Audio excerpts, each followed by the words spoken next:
इस वीडियो में जिक्र करते जाएंगे ताकि आप फार्मूले भी इसे ध्यान में रखते जाएं और फार्मूलों को भी याद रखें। और हमेशा याद रखें कि मैथ को प्रश्न सॉल्यूशन करने से पहले या मैथ का प्रश्न को बनाने से पहले आप फार्मूलों को ध्यान में जरूर रखें। आप किसी भी चैप्टर को बनाएंगे मैथ से संबंधित प्रश्न तो सबसे ज़्यादा इंपॉर्टेंट क्या है, मैथ। क्वेश्चन में लिखा गया है एक लंबवृत्तीय शंकु का आयतन दिया गया है 100 पाई सेंटीमीटर और दिया गया है ऊंचाई 12 सेंटीमीटर। तो निकालना है तिर्यक ऊंचाई, जो कि हम जानते हैं कि शंकु से संबंधित कुछ फार्मूले होते हैं जो हम आपको लिख देते हैं यहाँ।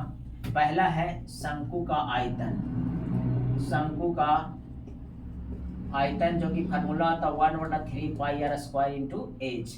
दूसरा फार्मूला आता है शंकु का वक्र पृष्ठ का क्षेत्रफल, वक्र पृष्ठ का क्षेत्रफल जो फार्मूला था पाई आर एल। और एक और फार्मूला होता है, इसमें याद करना है कि शंकु का संपूर्ण पृष्ठ का क्षेत्रफल, संपूर्ण पृष्ठ का क्षेत्रफल बराबर pi r into r plus l. और एक और इसमें लिखा हुआ है शंकु का तिर्यक ऊंचाई, तिर्यक ऊंचाई एल बराबर √h square plus R square होता है। अब यहाँ दिया गया है, सबसे पहले लिखेंगे दिया गया है शंकु का ऊंचाई 12 सेंटीमीटर, उसके बाद दिया गया है शंकु का आयतन 100 पाई सेंटीमीटर, जो कि हम जानते हैं कि शंकु का आयतन बराबर होता है 1/3 पाई आर स्क्वायर इंटू एच बराबर 100 पाई दिया, तो पाई से पाई कट जाएगा। अब यहाँ बचा 1/3 आर स्क्वायर इंटू एच का मान है 12।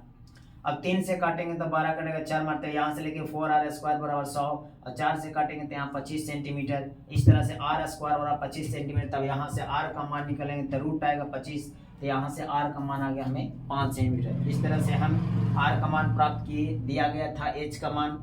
तो आप लिखेंगे शंकु का तिर्यक ऊंचाई जो l होता है, फार्मूला होता है h square plus r square, यहाँ h स्क्वायर बराबर 12 का स्क्वायर प्लस 5 का स्क्वायर बराबर 12 का स्क्वायर 144, 5 का स्क्वायर 25, जोड़ेंगे तो टोटल 169 और 169 का स्क्वायर निकलता है 13। इस तरह से हम तिर्यक ऊंचाई का मान ज्ञात कर सकते हैं 13 सेंटीमीटर। लेकिन इस तरह का प्रश्न को सॉल्यूशन करने से पहले सबसे ज़्यादा इंपॉर्टेंट है कि इस तरह से संबंधित जितने भी फॉर्मूले हैं आपको याद होना चाहिए, तभी आप इस तरह के प्रश्न को आसानी से हल कर सकते हैं। Thank you.